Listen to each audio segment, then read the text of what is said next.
What did you think would happen?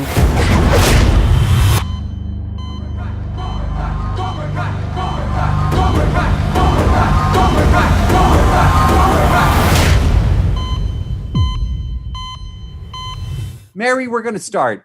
The end of season 2, that fight scene is just incredible.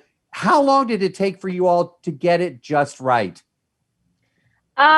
Well, in terms of preparation, we kind of drill it in our bodies throughout the season. As much time as we get on days when one or more of us isn't working, we'll go just do, drills of just punches and kicks. And we're like, okay, you got to think about that. You got a spin kick coming up in a few episodes. Let's practice that or whatever it is, But in terms of the actual school fight, we got 2 days.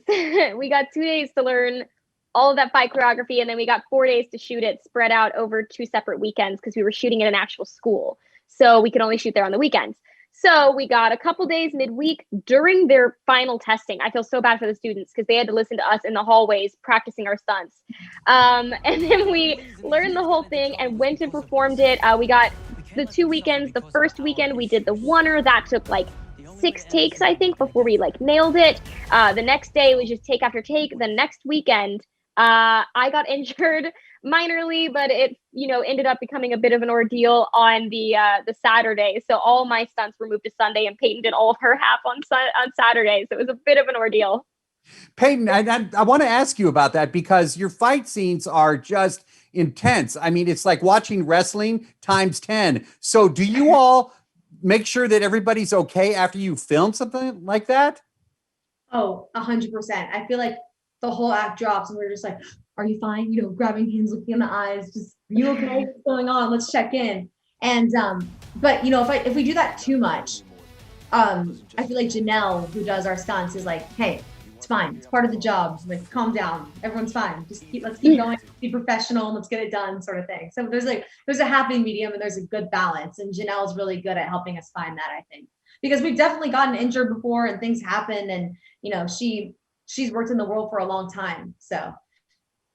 Incredible. Mary, tell me about the first time that you met Ralph Macchio.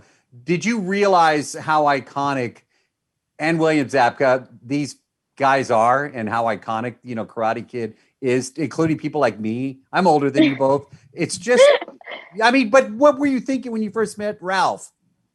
I actually had not seen the Karate Kid before I walked in to meet Ralph for the first time. Because I met him at my very final audition. So I had my initial audition, and then I had my callback, which was for the producers. Then I had a chemistry read / screen test. So that was the day I got to read with a couple of different Miguel options, and they read a few different Samanthas. But that was the day I got to meet Ralph, because I was going to read my scene with Ralph for the first time. And I walked in and I knew obviously that I was in the room with a legend, you know what I mean? But at the same time, I was trying not to psych myself out. So it was he's just a nice guy, hopefully. And it's just going to be fine. It's going to be fine. I'm just going to go in there and say my lines. I'm going to leave. It'll be totally fine. And then I get in there and they're like, all right, so after, before you read your lines, I'd like you guys to just shoot the breeze. And I was like, huh? And they were like, yeah, just make some conversation. I was like, how do I tell this man, hello, how do I speak to him? I was I didn't know what to do with myself. I was so nervous, but he was the nicest guy ever. So I ever since then, I have the utmost respect for him, and he makes it easy to get along with him. Mr. Miyagi taught me everything he knew. Let us find out.